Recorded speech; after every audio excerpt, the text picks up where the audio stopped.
Rieccoci qua con questo nuovo episodio di Baita Tour. Scusate il ritardo, ma ovviamente questi episodi vengono registrati un po' anche in base alla disponibilità anche delle persone che hanno una baita e vogliono raccontare la loro storia. Quindi se anche voi volete contribuire lasciando una vostra testimonianza, magari un racconto personale o anche un po' più storico di famiglia, scrivetemi e verrò con piacere ad intervistarvi ovunque voi siate più o meno. Oggi andiamo a conoscere un alpigiano vero di generazioni e saremo ospiti nel suo alpeggio e oltre che a sentire una bella storia faremo anche qualcosa di pratico, qualche lavoro d'alpeggio. Ma prima di partire con questo video lasciate che vi presenti un prodotto interessante per l'outdoor. Oggi vi presento lei, una mega power station, la Vitoman Flash Speed Pro 3600. Una power station è un impianto di accumulo e di produzione di energia elettrica portatile, anche se in questo caso abbiamo una power station abbastanza grossa, ma per l'appunto estremamente potente. Vi dico subito il prezzo perché è un po' il suo punto forte, stiamo sui 1.300-1.400 euro per 3,6 kW di potenza nominale, onda sinusodale pura, 3 kWh di accumulo, espandibili, gruppo di continuità, batteria litio-ferro-fosfato molto longeve, quindi oltre 3.000 cicli di carica-scarica completa per poi degradarsi all'80%, quindi tantissimi anni di vita utile, tantissima longevità. Questa è in grado di alimentare praticamente tutti gli elettrodomestici di casa, quindi la potete usare per casa come gruppo di continuità perché fa appunto gruppo di continuità e quindi in caso di blackout subentrerà alimentando tutti i vostri accessori, oppure la potete usare per esempio come impianto stabile in una baita oppure come un impianto da utilizzare nel camper che all'occorrenza potete utilizzare anche come gruppo di continuità a casa.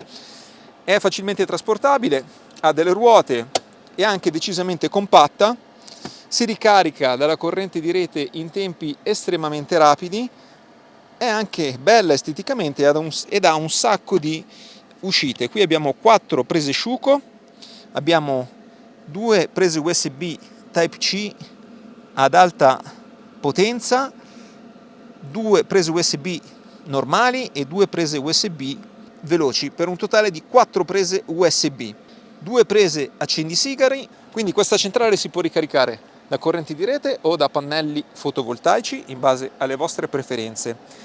Pesa oltre i 30 kg, quindi vi dico una centrale decisamente pesantuccia, ma grazie alle sue ruote si può trasportare abbastanza agevolmente.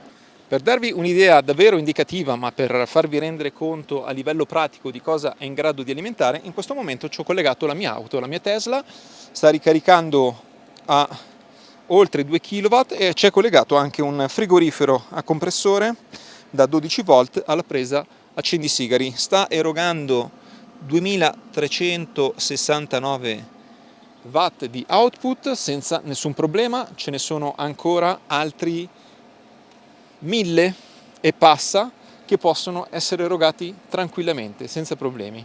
Quindi una centrale davvero potente che è in grado di far funzionare tutto. A mio parere a questa centrale, considerando il prezzo, non manca assolutamente nulla. Un impianto perfetto da utilizzare, come vi dicevo, barca, camper, baita, casa come gruppo di continuità. Se volete avere ulteriori informazioni vi lascio i link in descrizione, controllate sempre perché potrebbero esserci anche dei codici di sconto. Noi adesso continuiamo con il nostro Baita Tour.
Ed eccoci qua in cammino verso Valerio. Oggi abbiamo beccato una giornata decisamente molto piovosa e anche fredda, però guardiamo il lato positivo perché danno miglioramenti per la giornata, quindi da un lato questo clima così uggioso è anche molto bello, sembra proprio di stare in mezzo alla foresta, guardate che meraviglia. Beh, in realtà siamo in mezzo alla foresta.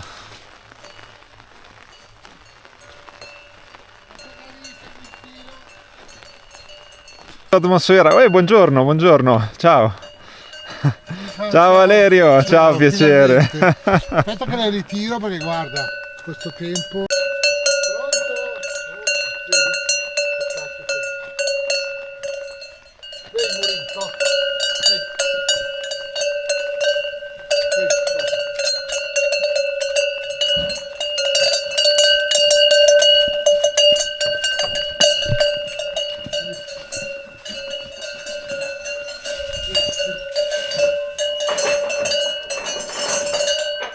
Ma tu fai l'alpigiano proprio di professione? Tu fai Allora, l'ho praticamente fatto questo? di lavoro fino a 32 anni, Uh-huh. poi ho fatto il guardiaparco per 25 anni, poi ero stanco. In Val Grande? No, per i Sacrimonti. Ah, Poi dopo gli accorpamenti c'erano un po' di problemi, comunque la scelta è stata che mio papà non voleva più stare qua perché passavano gli anni, quindi o chiudere tutto o ritornare. Quindi alla fine ho deciso di lasciare il lavoro e ritornare qua. Anche Quindi perché la mia vita è stata questa. tu nasci un sempre. po' come alpigiano di tradizione familiare, Sì, giusto? sia dai nonni paterni che materni. Poi hai lavorato, diciamo, come dipendente e adesso sei tornato qui alle... No, io ho continuato l'azienda dei miei nonni, poi con i Uh-huh. genitori fino a 30 anni più o meno, e quindi da 15 anni ho fatto una quindicina d'anni come azienda agricola, poi vedrai delle foto di là, dove avevamo ancora allora tante bestie, poi invece ho fatto sto lavoro che a me piaceva molto oltretutto, però alla fine è stata una scelta di vita, o ritornare qua oppure continuare a lavorare ma lasciare tutto in abbandono. E siccome qua c'erano sacrifici di generazioni, perché poi dopo lo vedrai anche sulle baite, qua ce n'è ancora una del 1893, un'altra ancora dei primi dell'Ottocento, quindi era proprio il far vivere questo posto. Ecco. Quindi questa è, diciamo, la proprietà di famiglia da generazioni? Sì, materna, Ok. sì, di una famosa famiglia Tradigo, che anche il Nino Chiovini, il famoso scrittore qua della zona, che aveva gli Certo. alpeggi, citava appunto negli alpeggi, nei Maggeni ancora caricati, uno dei corti ancora migliori era l'Alpe della Butina, che Butina è tradotto in italiano Bettina, ma sarebbe in dialetto invece Butin, piccolo germoglio, But in diminutivo, perché era proprio una conca molto ben esposta e anche dava dei buoni terreni, dei buoni foraggi. E tu adesso quante bestie hai? 2 vacche da latte, un vitello, ma solo per la famiglia, solo per me. Sì, sì. Faccio un po' di burro, un po' di formaggio, ma proprio per avere cose nostre. Poi vabbè, a casa siamo tanti perché mia sorella ha 2 figli sposati con la famiglia, quindi alla fine ci ritroviamo sempre a casa di mio papà in 12. Quindi almeno mangiamo le nostre cose. Dopo facciamo il burro, poi con l'atticello che avanzeremo del burro facciamo un po' di ricotta, invece il formaggio l'ho già fatto prima perché non potevo sempre aspettare, adesso qua è pronto da girare. Ah, spettacolo. Questo è Fantastico. un primo sale da mangiare fresco e uno poi invece Fantastico, da stagionare che lo porto poi nella casera dei formaggi di là. Considera che questa è una foto presa in una posizione un po' più diversa, ma la stessa punta del lago, l'Aveno, il lago di Varese, Certo. poi guarda i colori, pensa Questa- che quello è un quadro. E questa invece era una fotografia che era una cartolina viaggiante, difatti c'è scritto Alpe Bettina, mia zia. Datata indicativamente. Inizi Novecento, perché qua si vede una costruzione bianca che stavano facendo, che è questa casera costruita, c'è scritto la data lì, poi te la faccio vedere, 1893. Ok, quindi questo è un reperto fotografico del tuo alpeggio. Di questo alpeggio del nonno e del bisnonno, sì. Mio nonno era cresciuto nell'altra, poi andremo a vederla, nell'altra caseretta piccolina che è dietro questa, e mio nonno racconta che erano 5 fratelli più una sorella, dormivano in questa cascina caduta, che anche qua sulla foto vedi è proprio la stessa caduta, che nei primi del Novecento il papà ha ricostruito, perché l'aveva comprata da un cugino partito per l'America. Quindi pensa, c'è proprio una storia di racconti, però poi c'è ancora testimonianza di queste foto e di questo quadro fatto da un allievo del Achille Tominetti, che era un pittore di fine 800 di Miazzina. Della famiglia una volta, penso 3-4 generazioni fa, era un unico proprietario. Poi negli anni, come in tutti i posti, gli alpeggi venivano divisi in base ai figli che avevano. Quindi queste due erano rimaste mio nonno, quelle altre due di là il fratello di mio nonno, un'altra zia, perché questi comunque non erano alpeggi dove vivevano per tutta l'estate. Venivano in primavera, poi in estate salivano più in alto, andavano su al Cavallotti oppure dietro il Pizzo Pernice fino al Casà e poi tornavano in autunno per poi scendere in paese a svernare. Ecco, guarda, qui c'è ancora il vecchio trave, questo è ancora originale, 1893. E 1933 mio nonno aveva rifatto il tetto e sistemato il camino. Un particolare, guarda, molto bello, si viene qua, guarda come fa, uno dei pochi camini rimasti a muro per evitare di fare i camini sui tetti che poi la neve facesse entrare l'acqua, vedi, facevano il camino in parete. Così non c'era il problema della scossalina, di mettere una protezione poi per la neve che lo portava via. Qua Valerio, durante il rastrellamento, diciamo, qua non è successo niente, questo alpeggio qua? Le baite qua vicino sono state bruciate e poi hanno bruciato una gran parte dell'alpeggio dell'Alpe Cavallotti. Qua c'è un po' di disordine perché questa camera non l'ho avuto quasi mai, sarebbe quella dei miei nipoti. Qua ho cambiato due materiali. Questa è per ancora la camera di mia nonna, ancora originale. Là si vede ancora la pioda del camino che poi abbiamo dovuto murare perché sennò tutti gli inverni entrano i topolini, così rovinano i materassi, mangiano tutto. Infatti vedi, i letti qua sono disfatti. Però questa era già intonacata e è rimasta così. È stato cambiato solo il tetto.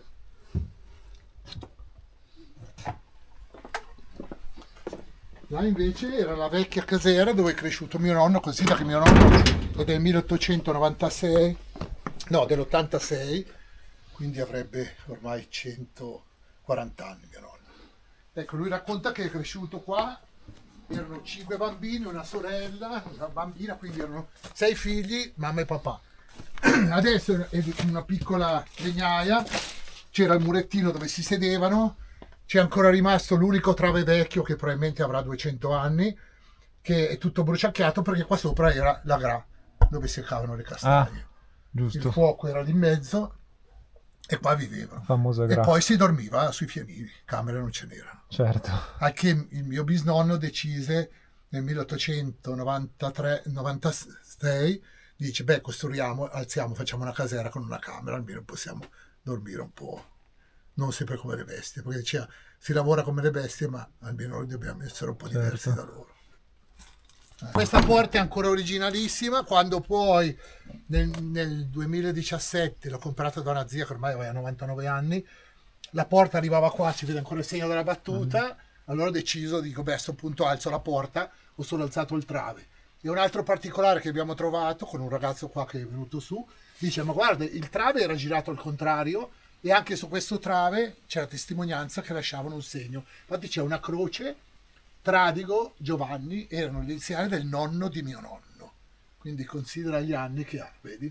E si vede molto bene ancora la scritta. Solo che probabilmente quando l'hanno posato non era ben bilanciato, l'hanno girato dalla parte opposta e l'abbiamo ritrovato solo alzando la porta. Ma la porta è ancora rimasta, vedi, di allora, ancora tutta così vecchia, funziona ancora tutto. Vedete che l'alpeggio di Valerio praticamente è una piccola borgata composta da tante baite. Sì, questa è la vecchia cantina. È un villaggio, un piccolo villaggio. Questa è la vecchia cantina, vedi ancora di mia nonna, anche questa è rimasta uguale, cambiato solo il pavimento, i travi sono ancora del 1800. E guarda, una cosa particolare, questo finestrino tutti i giorni si apre e si chiude perché quando fa caldo si chiude, ed è rimasto ancora dal mio bisnonno. Quindi mio nonno diceva sempre, l'ha fatto mio papà, teniamolo, e mia mamma diceva, l'ha fatto mio nonno, e così anche noi, cioè tutti i giorni si apre e si chiude, rimane sempre lì così. Ecco, qui vabbè, un po' di pentole, un po' di cose, dopo prepariamo, qua c'è la zangola e dopo... Quindi qua normalmente... Panna, questa è la panna e dopo... Qua fai i formaggi? Qua dentro? No, i formaggi faccio fuori, cucino con la stufa anche fuori, e poi di là invece c'è la casera dove li faccio stagionare. Questo era il cucinino di mia nonna, piccolino, ma c'era tutto. Questo non lo usiamo quasi più, però è rimasto ancora, guarda, con tutti i suoi secchiellini del latte, il suo caminetto, i gas di una volta, e direi già vecchi stampi da burro che ormai non si usano più perché ormai la Tarma li ha presi, però li abbiamo sempre tenuti. E poi guarda, addirittura una vecchia bull trovata qui in camera, perché qua probabilmente venivano prese, guarda, in terracotta. Questa è ancora originale, proprio una cosa particolare. Qua mettevano l'acqua calda, poi la mettevano nel letto per scaldarsi. Ah, per scaldare il letto.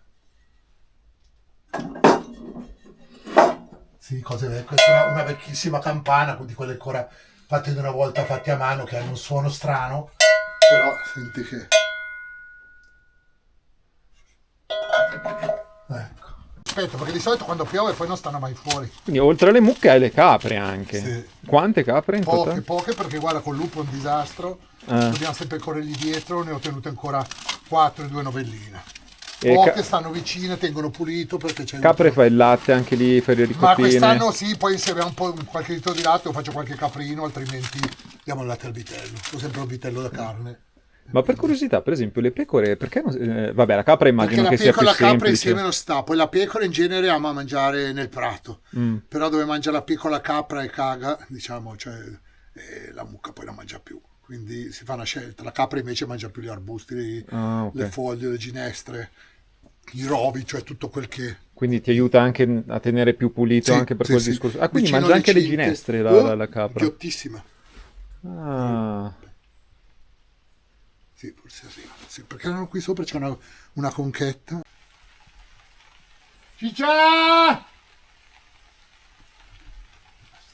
Quando invece non devono ma arrivare... infatti col lupo tu hai avuto qualche problema personalmente o ancora... Ma l'anno scorso una mi è sparita, sicuramente se l'è presa. Poi però qua sotto ancora 15 giorni fa un giasca ha ammazzato una capra in un recinto, e anche sia i veterinari che i provinciali hanno constatato che era il lupo.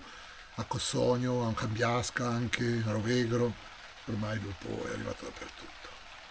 E anche il lupo dà una mano a chiudere le montagne. Perché io dico che tutti gli animali devono vivere, però con il lupo è invivibile. Non puoi più lasciare gli animali fuori, ma neanche nel recinto, cioè adesso anche giù la stalla ho dovuto chiudere la finestra, chiudere il buco del letame, non puoi più fidarti neanche lasciare aperta la porta, perché se ti arriva dentro ti mangia. Ti fa una strage. Sì.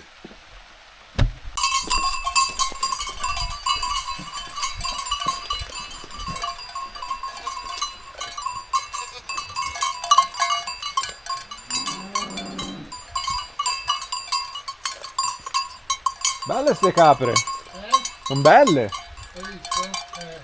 L'anno scorso ne ho vendute 3, poi uno l'ho venduto ancora prima di venire su, perché almeno con poche riesco a gestirla. Cioè, arrivano qua a 50 metri e torno. Poi certo, se vuole arrivare il lupo arriva, però tenendole sempre qua vicino, poi metto giù i fili con le cinte elettrici. Questo, guarda, vado a legarle, poi dopo... Guarda che bello. Questa è una gemellina di quest'anno. Andiamo? Sì, dai.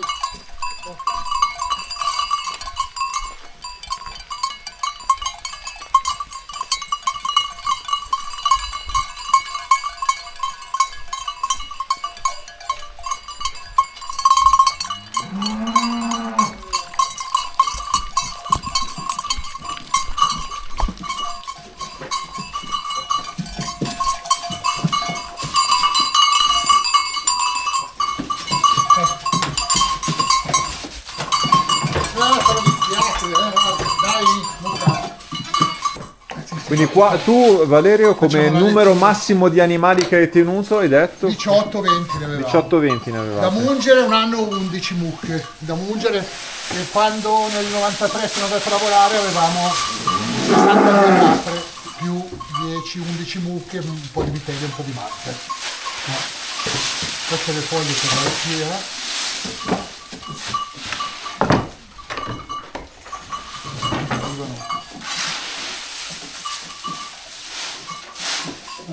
A posto.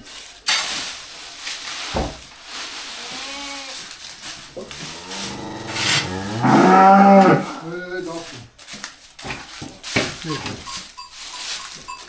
Va tutti in semenza, ma sai che marzo e aprile c'era l'insalata, la semina in autunno, Vedi, guarda ancora delle coste, le ultime coste rimaste che sono andate in semenza. Sei quasi autosufficiente, bene o male, Sì, con un po' di orto. Poi giù un po' abbiamo di... i campi, giù c'è il meraturco, le patate, tutto, però già qua. Vi faccio vedere questa vecchia baita che abbiamo ritrovato il vecchio pavimento. Come terreno quanto hai, diciamo? Sono quasi 6 ettari. Ah, urca. Però anche questa vallata era divisa in 5 proprietari, 6 proprietari, perché sia il terreno buono che quell'altro a scendere, poi sia l'area boscata, anche ognuno aveva una fetta a scendere nel bosco. Si fece così almeno adesso. Questo terreno una decina d'anni fa l'ho anche arato tutto, l'ho riseminato nuovo, fino ad arrivare fino ai bordi, fin dove ho potuto, e così il fieno è anche migliore. Questo è un bel angolino, ma è il ripostiglio che uso, e guarda, qui c'è una vecchia foto ancora, guarda quante bestie avevamo. Quelle foto sono anni 84-85, credo, perché quel baita è stato rifatto il tetto nell'83,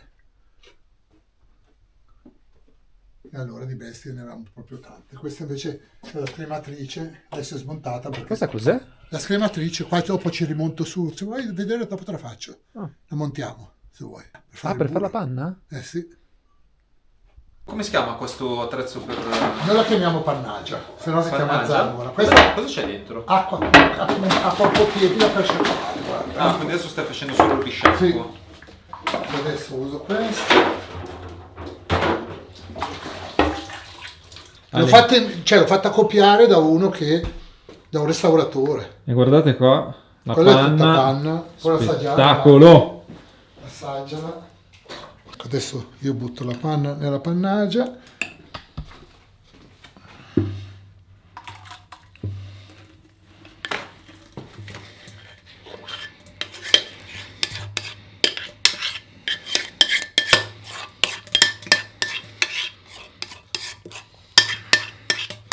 Quindi prima si mette il ruel e poi si segna proprio.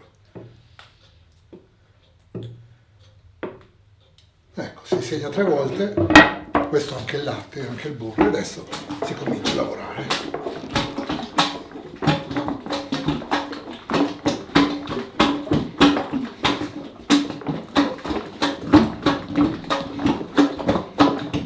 La mungitura la fai tutti i giorni, manualmente? Al mattino si munge, sia alle 6, alla sera alle 5 e mezza, si munge, poi dipende, allora il primo latte, prima si dà da mangiare al vitello, poi quello che avanza un po' si lascia per la famiglia, poi si decide se fare un po' di formaggio oppure se scremare e fare un po' di panna per fare il burro. E diciamo, se la tieni così è meglio. Sì. Produzione totale giornaliera mediamente? Dipende, adesso è una vacca che fa un 10 litri per volta e l'altra un 6-7 litri per volta. Stamattina ho fatto una decina di litri di latte, ho fatto il formaggio, poi adesso ho tenuto il siero, adesso una volta fatto il burro, con il latticello che esce, mettiamo il siero a bollire, a 60-62 gradi aggiungo il latticello, che si chiama lait butter in dialetto, latte del burro sarebbe, e poi a 80 gradi per aumentare l'acidità mettiamo un cucchiaio d'aceto e facciamo la ricotta. 10 litri di latte danno un chiletto di formaggio, giusto? Sì, più o meno sì. Più o meno. Qua facciamo tutto veramente alla vecchia maniera, della mungitura manuale. Una volta. Qua sì. Almeno noi mangiamo i nostri prodotti buoni.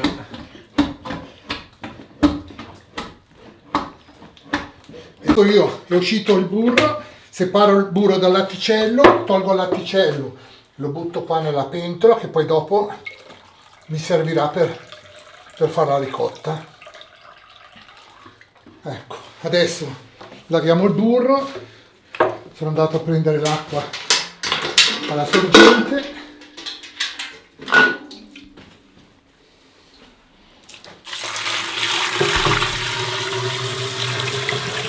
Qua dentro c'è il burro. Ecco, sì. Adesso aspetta che preparo anche le altre due, aspetta un secondo intanto, così adesso preparo anche per dove metterlo.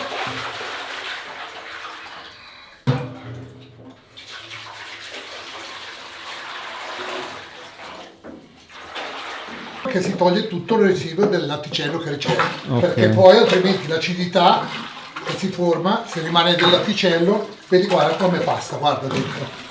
Adesso il burro passa attraverso quei fori, vedi? E qua si lava.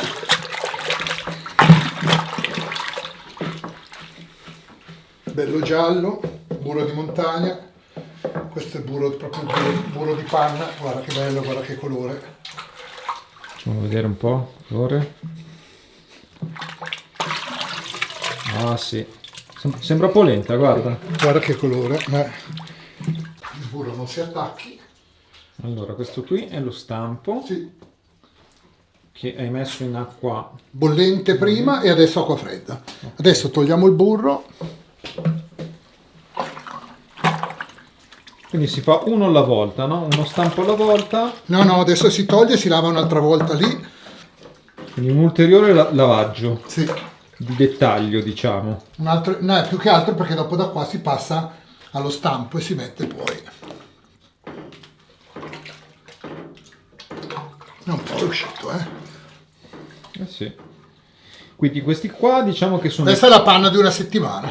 di una settimana. Sì, una settimana di lavoro.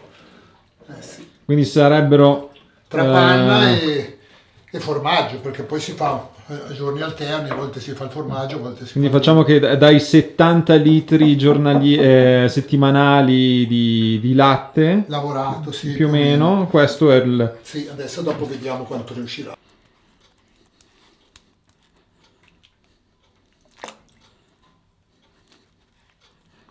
Vedi che il burro, quando le mani sono pulite, lavate, ben scottate, il burro non attacca.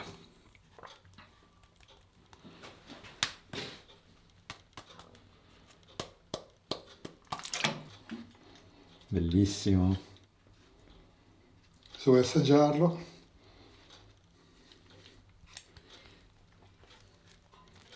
Questo è proprio burro di montagna, eh? Eh sì, adesso sai cosa faccio? Magari una fettina di pane, ce lo spalmo sopra. Ed è buono anche fare, arrostire il pane come si faceva una volta, il pan posta, il pane raffermo, si mette sopra 2 uova con un po' di burro e poi un po' di fior di camomilla. È un'altra bella colazione che si fa in montagna.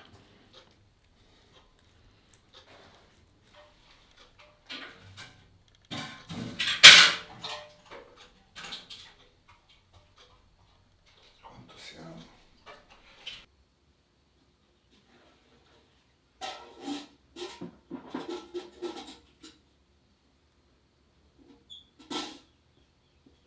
Adesso il siero è a 62-63 gradi, adesso io aggiungo il latticello che è uscito dal burro. Che diciamo, questo oltretutto è un extra, perché sennò la potevi Si fare poteva anche... fare anche così da solo. Viene un po' più grassa, Però un così po' più diventa saporita. più buona, più cremosa. Ecco, adesso lasciamo prendere temperatura. Quando arriva sugli 80 aggiungiamo un paio di cucchiai di aceto per aumentare l'acidità. Aspettiamo che Un attimo arriviamo, di dobbiamo pausa. arrivare Un attimo di pausa. a temperatura. Beh, stai correndo come un pazzo avanti e indietro, ma è sempre così, è sempre così qua, no? È sempre così, oltretutto quando poi c'è il fieno, adesso in questo periodo, bisogna anche correre dentro il tempo, perché il tempo quest'anno, ho fatto 10 giorni fa, ho fatto una bella settimana, siamo riusciti a fare un bel mangengo, ma adesso fa tremolare. Ieri un po' di sole, oggi piove, forse domani un po' di sole, e quindi devo continuo a tagliare, rastrellare. Stagione molto anticipata, giusto, anche sul fieno? Sì, io trovo che quest'anno, l'ho notato sulla camomilla addirittura, che a fine maggio c'era già dal 20-25 maggio c'era già fiorita la camomilla, che di solito la camomilla fiorisce a San Giovanni, perché a San Giovanni c'è l'abitudine di portare il mazzo in chiesa da benedire, sai, con le prime erbe, le prime verdure, e in genere la camomilla fioriva in quel periodo. Quest'anno ho avanzato di almeno 20 giorni. E qua sono cresciuto da piccolo, quindi c'è questo legame proprio che cioè, sei legato a questo posto. E quindi finché posso sono contento di vivere qua e di farlo vivere. E poi è anche bello perché ogni tanto vengono gli amici, bei parenti. Adesso per esempio in questi giorni sono arrivati ieri sera 2 cugini dalla Francia, si fermano un po' di giorni con me E poi è bello, ecco, anche condividere questi momenti così, anche di preparare, non so, ancora il formaggio, la ricotta, il burro, cosa che ormai quasi più nessuno lo fa in casa e ormai si fa solo a livello industriale o in un altro modo, ecco. A tanto 81 adesso tolgo il termometro, metto un paio di cucchiai di aceto perché aumenta l'acidità, aceto di mele, è sempre meglio. Anche qua sempre questa vecchia abitudine che sia cagliare che sia mettere si fa sempre col segno.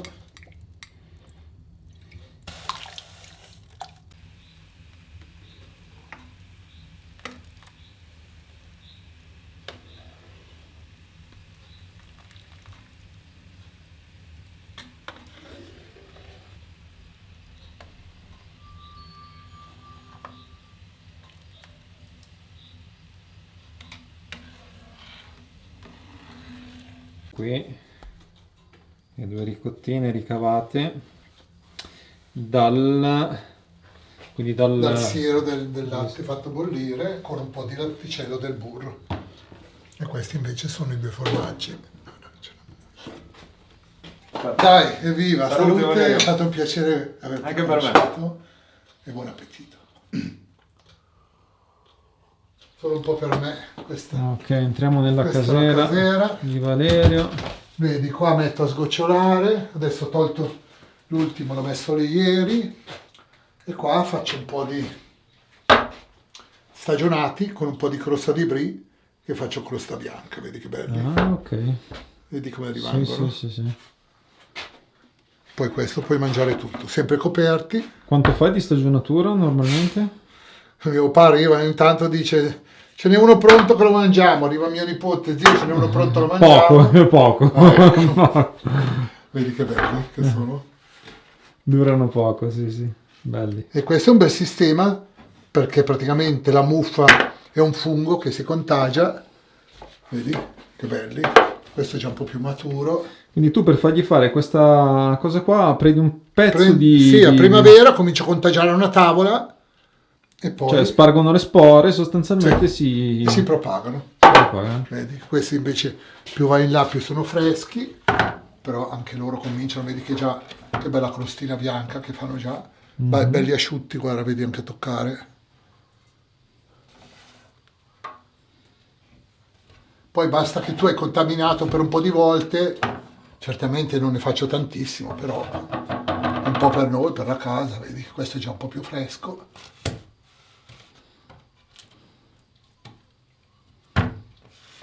Vedi, questo stava ancora sgocciolando. Quindi questi pezzettini qua sopra sono le... Questi qua sono croste di brie, eppure il primo mio formaggio, poi che mangio, cosa faccio?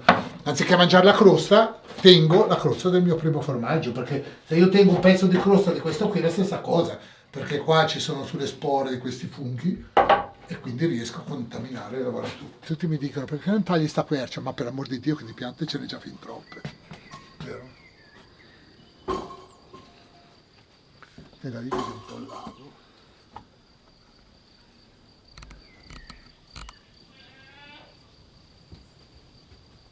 Che da piccolo già, siccome aveva le baite qua vicino, venivano qua a giocare e le signore che abitavano qua, che chiamavano i corbelli, era mamma e figlia, diceva che avevano il noce col buco del gufo, che c'era il gufo che aveva fatto il nido. Tu pensa quanti anni può avere questo noce, che mio papà ha 92 anni.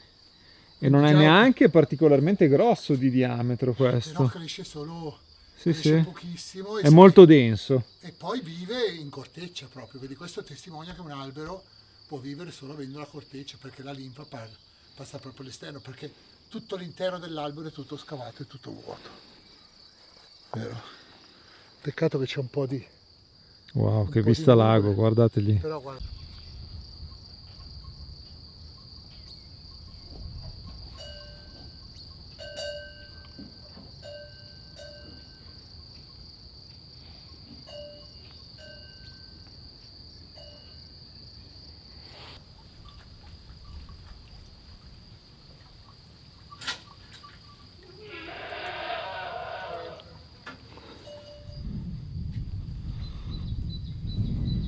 guardate lì sopra.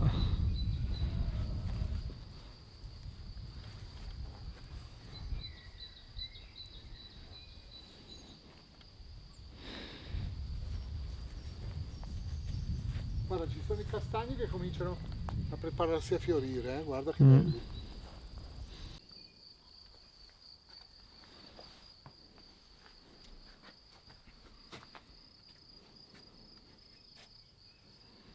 Le mie radici sono qua e poi comunque cosa farei oggi?